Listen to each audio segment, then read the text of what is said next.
Some people think, but they don't even know what they are thinking about.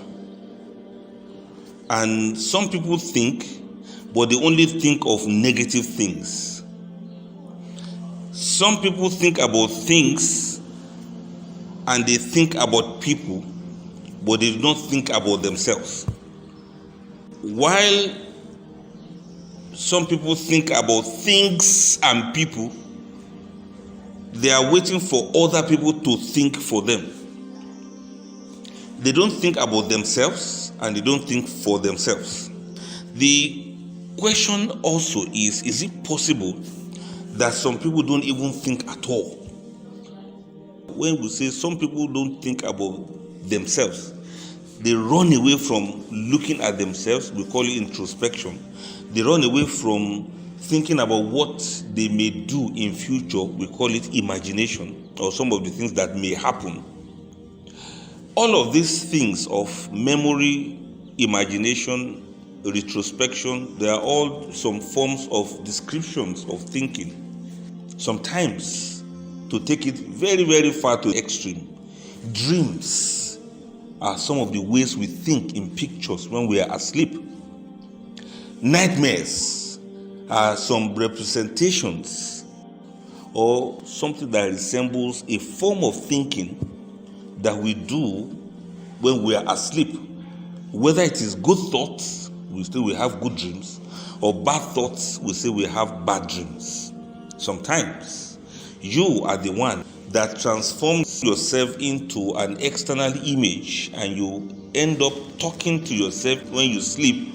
Sometimes it is just activities of your synapses that are reflecting some things to you that you have seen, that you have heard, that you have observed, that you have thought about, or that you just fantasize about. And then we call it dream. So imagination, fantasy, daydream, you are looking at a future. You are thinking of things that could happen or things you wish would happen. That's another kind of thinking. It's a very good thing for a person to have that imagination, sense of imagination or daydreaming. If it is positive, from there a good fresh idea can spring up. If it is negative, then daydreaming can turn to nightmare, so to speak. Then there's another sort of a kind of fantasy that's anchored in reality, and so we think through some scenario which is possible but not actual. It's like, yes, just like they call it daydreaming. You are dreaming, but you are awake. I only don't know whether this happens to you or you happen to it. Okay, what do you think when somebody just gets into your head? Have you experienced before? Somebody just rents a space in your head, the person sits down and the person refuses to leave. Somebody just entered into your mind and stays there. And you keep thinking about that person. If you want to think of something, the person's thought will come to your head. What can be responsible for that? Love. When you love somebody so much, you will not be able to think of somebody else except that person. How many people have experienced that kind of craziness before? Yeah, love is a crazy thing. Lust, L-U-S-T, yes, lust. Yes, can also, make somebody to, you just be thinking and fantasizing and wondering sometimes. Anger, yes, anger can also make somebody sit down in your head and refuse to go. You hate the person, you don't like the person, but the person keeps sitting. Then trauma, yes, when you are traumatized about something, sometimes grief can make the person to just stay without going away. Some kind of sadness, you've lost somebody, a loved one. You start thinking about them, you start seeing them in your dreams, you start, anywhere you look, it's as if you see them. And these things will not go away. Please, can you stop somebody from sitting in your head? Or you just call the person and say, hello, look, I'm warning you, get out of my head. Stop occupying my thoughts. Stop it already. Can you do that? Because, but look, I don't know why I keep thinking about you. Can you please leave? Please get out. Stop living in my head. Can you shut your head, shut your mind from thinking about somebody? Is it possible? Can you do it? Have you tried it? Sometimes the more you try, the more the person stays. It's like you want to force a cow to sleep. Will you be beating the cow to sleep? Sleep, sleep. I wonder what we can do. I wish we can do it. That we just lock the door and don't allow anybody to sit inside our head. And then there's also the sort of thinking which we call reasoning. Reasoning. This is self-consciously done with a deliberate attempt to control the direction of thought towards some intended end product where some obstacles have to be overcome. So that reasoning is a form of thinking that we have. And so we ask, are you thinking too much? What does it mean to think too much? Can somebody think too little? What do you mostly think about? As a matter of topic, as a matter of theme, have you noticed to see what do I think about mostly? And then, have you been monitoring your thoughts lately? In what language do you think? Can you control your thoughts as a person? Or do you have a particular time that you think? Or is it arbitrary? Can you stop thinking about one thing and think only about what you want to think about? Let me tell you something I don't want you to think about. Don't think about this thing I want to tell you.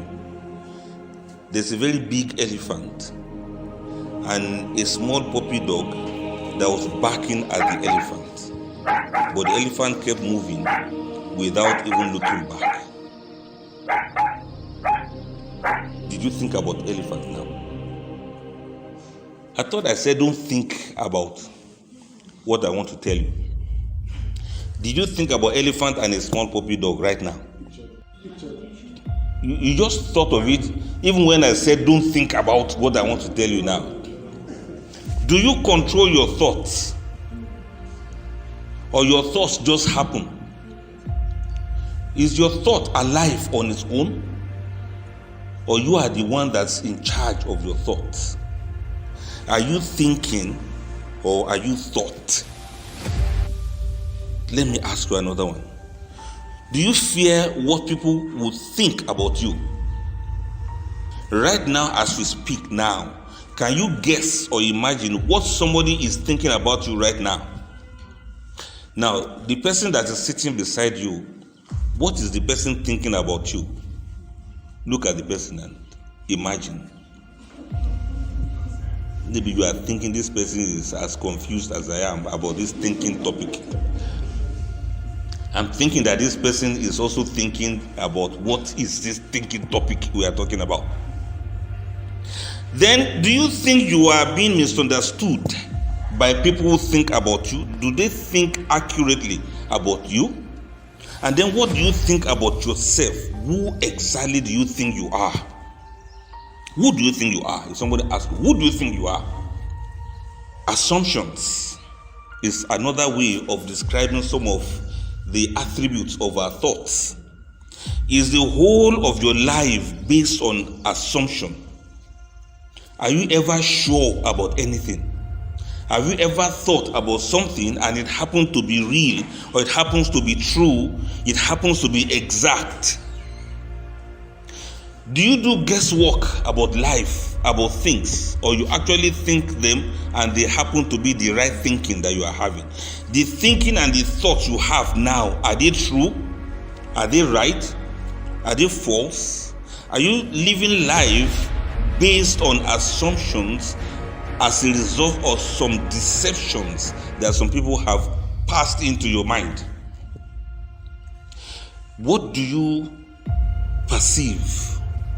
What do you conceive? Are they because you have been deceived? There's something inside you that says you are supposed to be blessed. Do you think this is true? There's something inside you that tells you you can't do some things rightly. Do you believe these thoughts? There are some thinkings that happen in your head to the extent that you feel there's a voice in your head. Is this voice yours? Or is it another voice entirely? that is speaking to you in your head. Somebody will say, I just told myself that so and so, or I just thought to myself that so and so. Are you thinking now that there's actually an extra being apart from you that is inside your head telling you things? So, from what you have observed now, from what you have observed about your life, do you think your life is a playground or a battlefield? Do you think your life is real or it is just a dream? Do you think what you are experiencing is a reality or it is just in your head? It's your reality of what you are thinking in your head. Is it the same thing as what is outside of your head? Now, where is the difference between what is going on in your head and what's actually happening in the world around you? Is your head another universe on its own that is very difficult for somebody else to understand? Even you may not be able to understand it. Are you your mind, or your mind is you? Are you a person that is making use of a mind, or you are a mind that is making use of a body? Which exactly of these are you? And that's why I asked, what do you think you are? And who do you think you are? So generally, we have two broad types of thinking, the positive one and the negative one.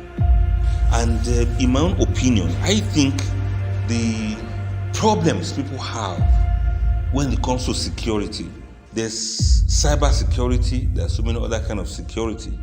And I think what people need to take cognizance of the most nowadays is mental security. How do you protect your mind? How do you secure your mind from internal to external, from external back to the internal? What forces work against your mind? What are the things with which you feed your mind? You cannot stop your mind from thinking some thoughts, but you may be able to protect your mind from being subjected to a certain line of thought. Just like they say, you cannot stop a bird from flying above your head, but you can stop the bird from building a nest in your head. You may not stop some thoughts from flying around, but you may be able to edit the kind of things that you subject your mind to, or that you feed your mind with. When you feed your mind with positive things, it is possible that your mind will follow that pattern. And when you feed your mind with negative things, it is possible that your mind will go that way. In other words, I am trying to say, the brain doesn't understand positive patterns or negative patterns. As far as the brain is concerned, patterns are patterns. So I think the mind also goes the same way. Your mind cannot tell you, well, your mind cannot decipher, or your mind cannot distinguish between this thought should come in or this thought should stay out. Minds just absorb things. You are the one that will use your own discretion to see the one that you are going to focus more on, so that it can dwell more in your mind, and the ones you should find ways of pushing aside or crowding it with better things, crowding your mind with positive things. You have listened to negative things, then you bring a lot more of positive things that may eventually dispel the negative things that are going on in your head. What do you think about yourself? Who exactly do you think you are? Who do you think you are?